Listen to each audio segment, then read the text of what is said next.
அஸ்ஸலாமு அலைக்கும் வரஹ்மத்துல்லாஹி வபரகாத்துஹு. அன்புள்ள சகோதரர்களை, இந்த மார்க்க கேள்வி பதில் தளத்தில் சகோதரர் ஹலீஃபா அவங்க நல்ல ஒரு கேள்வி கேட்குறாங்க. என்ன கேட்குறாங்கண்டா, இப்போ ஜனாசாவை அடக்கம் செய்து முடித்ததுக்கப்புறம் அவர்களுக்காக துவா செய்ய சொல்லி ரசூலுல்லாஹ் சொல்லியிருக்காங்க. தனித்தனியாக அவங்கவுங்க தான் துவா செய்யணும், கூட்டு துவாவெலாம் கிடையாது.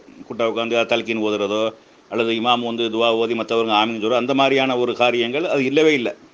ஆனால் அவங்கவுங்க என்ன செய்யணும், இறந்து விட்ட சகோதரருக்காக சகோதரிக்காக உறுதிப்பாட்டை கேளுங்க அப்படிங்கிற நபி ஸல்லல்லாஹு அலைஹி வஸல்லம் அவங்க சொல்லியிருக்கிறாங்களே. அப்போ அதை கேட்கணும். அது இல்லாமல் என்ன செய்கிறாங்க, இப்போ அங்கே பயான் பண்ணுறாங்களே, உரை நிகழ்த்துறாங்களே, அந்த மாதிரி உரை நிகழ்த்தலாமா? சில பேர் இதை பிதுஆத்துன்னு சொல்கிறாங்களே, அது பிதுஆத்தா அப்படின்னு நினச்சிருக்கிறாங்க, கேட்டிருக்கிறாங்க. இது ஒரு நல்ல ஒரு கேள்வி.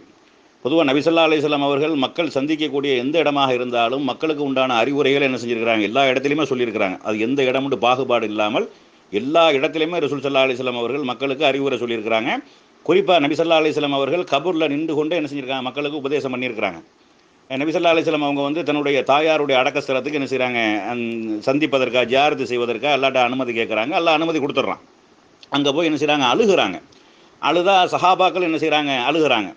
அழுததுக்கப்புறம் அப்போ அல்லாட்ட கேட்குறாங்க, என் தாயாருக்காக பாவ மன்னிப்பு கேட்க அனுமதி கேட்டேன், என் இறைவன் மறுத்து விட்டான் அப்படின்ட்டு ரசூல் ஸல்லல்லாஹு அலைஹி வஸல்லம் அவங்க சொல்லிவிட்டு அப்போ ஒரு உபதேசம் பண்ணுறாங்க. இதுக்கு முன்னாடி உங்களை கபரை சந்திக்க வேண்டாம் என்று நான் தடுத்திருந்தேன், இப்பொழுது நீங்கள் என்ன செய்யுங்க, கபரை சந்தியுங்கள், ஜியாரத்து செய்யுங்கள், துதக்கிருக்குமுல் ஆஹிரா, உங்களுக்கு அது மரணத்தை நினைவுபடுத்தும் அல்லது மறுமையை நினைவுபடுத்தும் அப்படின்னு நபி ஸல்லல்லாஹு அலைஹி வஸல்லம் அவங்க சொன்ன செய்தி என்ன செய்யுது, ஆதாரபூர்வமாக பதிவு செய்திருக்குது.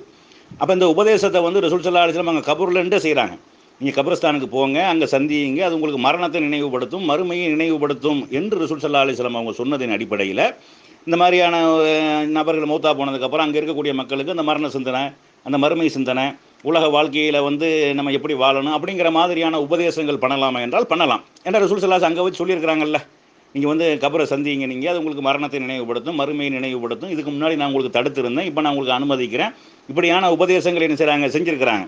அது மாதிரி ஒரு பெண்மணி என்ன செய்கிறாங்க, கபரில் உட்காந்து அழுதுகிட்டு இருக்கக்கூடிய நேரத்தில் ரசூல் ஸல்லல்லாஹு அலைஹி வஸல்லம் அவங்க அந்த பெண்கிட்ட சொல்கிறாங்க, நீ பொறுமையை மேற்கொள்ளுமா, அழுகாதமா அப்படின்னு சொல்லக்கூடிய நேரத்தில் எனக்கு துன்பம் உங்களுக்கு ஏற்பட்டால் என்ன செய்யும், அப்போ உங்களுக்கு தெரியும் அப்படின்னு அந்த சஹாபிய பெண்மணி சொல்கிறாங்க.